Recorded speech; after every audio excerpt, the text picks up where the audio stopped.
terdapat berbagai macam jenis. Yang pertama misalnya Anda pernah melihat mouse optical, kemudian Anda mungkin pernah melihat juga mouse laser, dan yang paling lama adalah mouse menggunakan bola. Di sini kita akan mempelajari bagaimana mouse optical atau laser bekerja. Pertama, LED akan menghasilkan cahaya merah yang dipancarkan permukaan. Ini hanya berlaku pada optical. Pada laser mungkin cahaya tersebut tidak terlalu tampak. Cahaya yang dipantulkan dari permukaan akan dikembalikan ke sensor CMOS.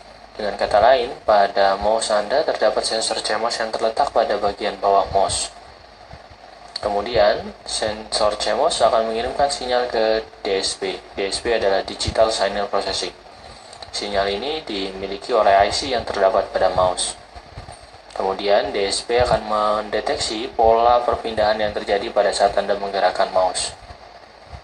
Hasil perpindahan itu kemudian dikirimkan sinyalnya ke komputer. Dan sebagaimana saya katakan, terdapat 3 model mouse. Yang pertama bola, optik, dan laser. Saat ini yang cukup banyak di pasaran adalah optik dan laser, sementara mouse bola sudah mulai ditinggalkan. Komponen yang tak kalah menarik berikutnya adalah scanner. Scanner memiliki cara kerja dengan beberapa komponen sebagai berikut. Pertama, terdapat lampu yang cukup cerang. Anda mungkin bisa melihat pada scanner terdapat lampu putih pada saat Anda menycan sebuah dokumen. Kemudian terdapat juga sebuah cermin.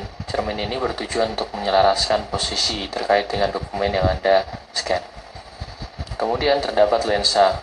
Lensa ini berguna untuk memperbesar gambar atau dokumen yang tengah di-scan. Selain itu, terdapat juga CCD sensor. CCD sensor ini bertujuan untuk mengubah gambar menjadi representasi digital. Dan kalau kita bicara scanner, maka terdapat 2 buah model yang umum. Yang pertama adalah flatbed scanner seperti yang ada pada gambar, dan yang kedua adalah feeder scanner. Feeder scanner ini scanner yang memiliki jenis seperti layaknya fax machine atau mesin fax. Sebagaimana kita lihat seperti ini, maka flatbed scanner akan menggunakan teknik bergerak. Flatbed scanner akan menggerakkan modul-modul scanner dan dia akan bergerak sepanjang paper. Sementara apabila kita menggunakan model feeder, maka yang bergerak adalah kertas. Sementara modul-modul scanner akan tetap berada pada posisinya.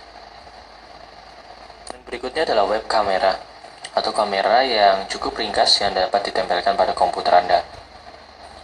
Kamera ini juga saat ini banyak terintegrasi atau hampir semuanya terintegrasi pada notebook yang mungkin Anda miliki.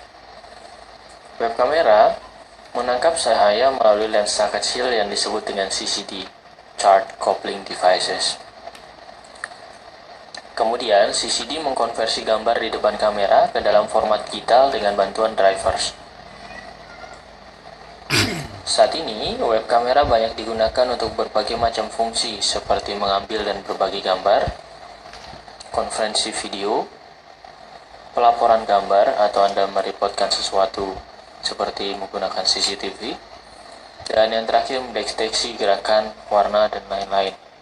Ini adalah fitur terkini dan implementasi terkini dari penggunaan web kamera, di mana dapat digunakan untuk melakukan mekanisme login ataupun yang lain. Perangkat input terkini yang cukup banyak dikenal ada NUI atau Natural User Interface. Natural User Interface adalah sebuah perangkat input yang menggunakan cara alami untuk berinteraksi dengan komputer, seperti mengenali pengenalan serup suara, gerakan, wajah, sentuhan, dan sebagainya. Sebagai contoh, kita pernah mengenal hardware yang mungkin dinamakan dengan Kinect, ataupun kita pernah menggunakan sebuah hardware dengan layar sentuh. Itu adalah contoh-contoh dari perangkat Natural User Interface.